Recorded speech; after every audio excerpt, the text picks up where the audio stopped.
रात्री ही आंब्याची फांदी कडकन मोडली आणि सकाळी उठून बघतोय तर असं सगळ्यात मोठी आंब्याची ढापी अशी मोडून पडली होती. का तर तिला आंब्यांचं ओझं खूप झालं होतं. हे खूप मोठे आंबे आहेत आणि प्रत्येक वेळी आम्ही काय करतो, फांद्यांना खालून असं आधार लावतो दुसऱ्या काट्यांचा. ह्यावेळी लावलाच नाही आणि आंब्यांचं ओझं झाल्यामुळं ही फांदी कड करून मोडली आणि सगळे आंबे आता खाली असे लागलेत लोंबायला. आता काय करायचं, सगळे आंबे आता पाडायला आलेत, त्यामुळे सगळे तोडल्याशिवाय पर्याय नाही आहे.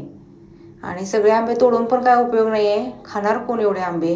बाजारात तर कोण काही विकत नाही आंबे, सगळीकडे आता आंबेच आंबे आहेत. उन्हाळ्याचा सीझन त्यात आंब्याचा सीझन, खाऊन खाऊन माणूस किती खाणार. पिकलेल्या आंब्यात उष्णता पण असते, त्यात उन्हाळा आहे, पण पर्याय नाही, तोडून तरी ठेवले पाहिजे. झाडाला आपलं ओझं होतेले.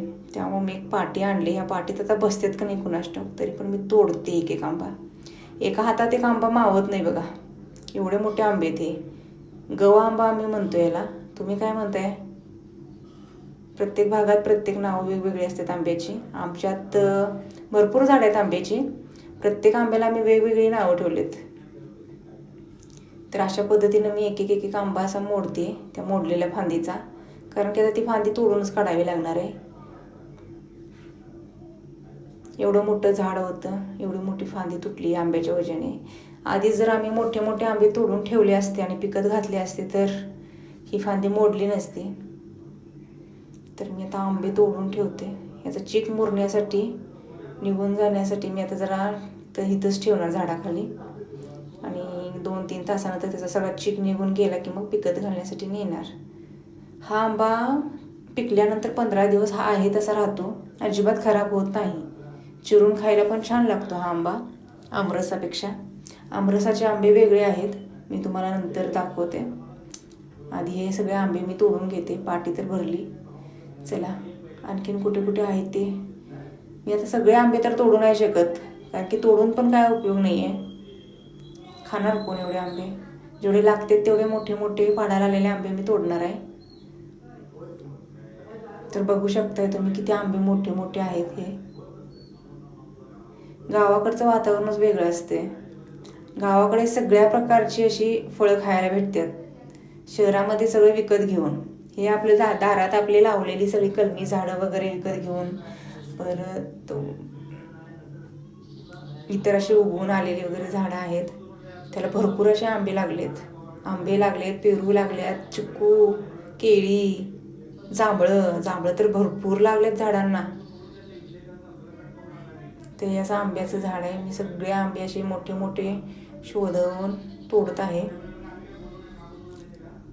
पाडायला आलेत बघा आंबे. पिवळा कलर झालाय, हातातून पडलेला आंबा खराब होतो, नासतो. त्यामुळे हातातून पडून नाही द्यायचा आंबा, अलगद असा तोडून जमिनीवर ठेवायचा.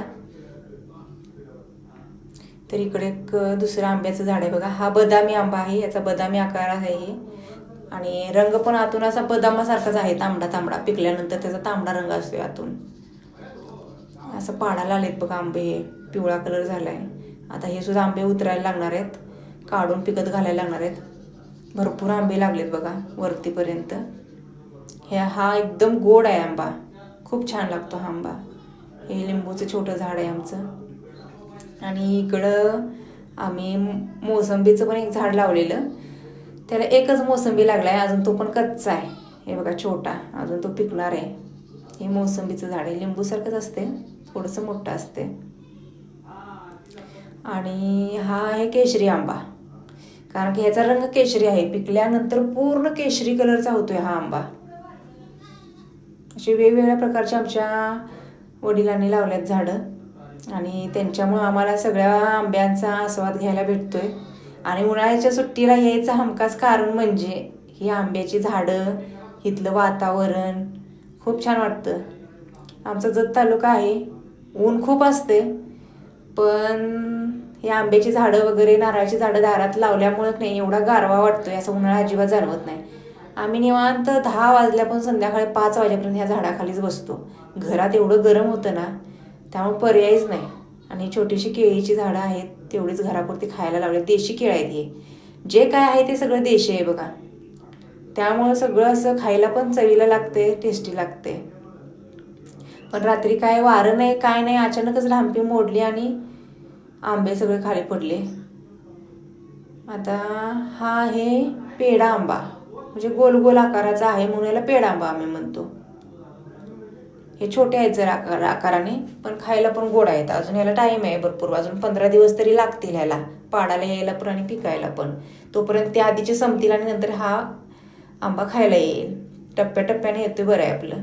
पण आंबे खाऊन तरी किती खाणार, आंब्यात उष्णता पण असते पिकलेल्या आंब्यात. आता बऱ्यापैकी कच्च्या आंब्याचा आम्ही मुरांबा पण करणार आहे. वर्षभर टिकतोय मुरांबा, तो पण छान लागतो. गुळाच्या पाकात किंवा साखरेच्या पाकात खिसून असं मम्मी छान करते आमची मुरांबा. तर इकडं जांभळीचं झाड आहे बघा. छोटी छोटी झाडं आहेत, पण अशी 4-4 वर्षाची झाडं आहेत ही, बरं का, जास्त वर्षाची पण नाही आहेत. तर किती मोठी झालीत बघा ही. पाणी भरपूर सोडतो आम्ही याला, विहिरीचं वगैरे, त्यामुळे वाढ पण चांगली झाली. हे जांभळीचं झाड आहे बघा, आणि याला जांभळं भरपूर लागलेत बघा, पिकायला लागलेत आता. कच्ची पण आहेत आणि कुठेतरी पिकायला पण लागलेत. आणि मेन म्हणजे ह्या बरोबर जांभळीच्या बुडक्यात, बरोबर जिथं जांभळीचा चढायचा भाग आहे त्याबरोबर सेंटरलाच हा मधमाशाचं पोळं लागलंय बघा. सगळ्यात डेंजर. साधा मऊ आहे हा, ह्याचा मध पण काढायचा आहे. ते मी सहज आपलं बस जांभळं खायला गेले आणि मला इथे मधमाशाचं पोळं दिसलं आणि मी घाबरले. अरे बापरे, म्हटलं बघा माशा किती आहेत एकसारख्या. नाही म्हटलं तर लाखो असतील माशा ह्या. ह्याचा मध पण चांगला असतो, आयुर्वेदिक असतो. साधा मऊ आहे हा, आणि हा बरोबर गुडक्यावर लागला आहे जांभळीच्या, आणि तो काढायला पाहिजे, त्याशिवाय जांभळं झाडावर चढून हलवून खाली पाडता येणार नाहीत. तर अशा पद्धतीने हे जांभळीचं झाड असं बहरलं आहे बघा पूर्ण जांभळाने. सगळं घरची फळं आहेत बघा इकडे, काहीही विकत घ्यायला लागत नाही. लईत लई सफरचंद, अननस जे पिकत नाही आपल्या इकडं तेच, पण बऱ्यापैकी सगळी पपईपासून सगळी झाडं आहेत. प्रत्येक सीझनमध्ये प्रत्येक फळ खायला भेटतं, त्यामुळे मला गावाकडे यायला फार आवडतं. हे पेरूचं झाड अजून छोटी पेरू आहेत बघा, नंतर होतील मोठे. आता छोटे छोटे छोटे छोटे पेरू लागलेत, पूर्ण झाड लकडले बघा पेरूने. हा लाल पेरू आहे. आमच्यात 2 पेरूची झाडं आहेत, लाल आणि पांढरा. दोन्ही असे गोड आहेत खरं, जास्त मोठी नाहीत, छोटी छोटीच आहेत झाडं. तर एक पेरू असा जरा लागला आहे बघा, तिथं पिकला आहे. जरा ते खाऊन बघूया कसा लागतोय. नाही, हा बहुतेक पांढऱ्या पेरूचं झाड आहे. पांढरा पेरू आहे हा, लाल पेरू नाही आहे. हा पांढरा आहे. हां, आणि एकदम गोड आहे बघा हा पेरू. छोटाच आहे पण एवढा गोड आहे, खूप छान आहे. आणि इकडे जास्त खडकाळ जमीन असल्यामुळं लोह जास्त प्रमाणात मिळतं, त्यामुळे इथलं फळं भाज्या खूप टेस्टी आणि चवीला लागतात. आणि इकडं आता दुष्काळी भाग आहे ना आमचा जत तालुका, त्यामुळे पाणी कमी असतं शेतीला, त्यामुळे जनावरांपुरते वैरणी वगैरे केल्यात. आणि इथं शेळीपालन जास्त प्रमाणात इथं केलं जातं. ही शेळीची छोटी छोटी पिल्लं आहेत. आंबा खायला आले बघा ते कोकरू, पिकलेला आंबा सापडला आहे त्याला, आणि ते कसं आंबा खायला आलं. मी शूटिंग घेताना ते गेलं बघा. बघा किती छान रंग आहे ह्या आंब्याचा, केशरी कलरचा, मस्तच. खा बाबा खा, तुझ्यासाठीच आहे, मी नाही तोडणार. तर हे जांभळीचं झाड आमचं सगळ्यात मोठं. त्याच्यानंतर हे 2 नंबरचं जांभळीचं झाड. नंतर हे आंब्याची झाड आहेत बघा, अशी ओळीने लावले. ते एकमेकाच्या फांद्या एकमेकात गुंतल्यात, त्यामुळं असं एकदम असा ताटावाच झाला आहे.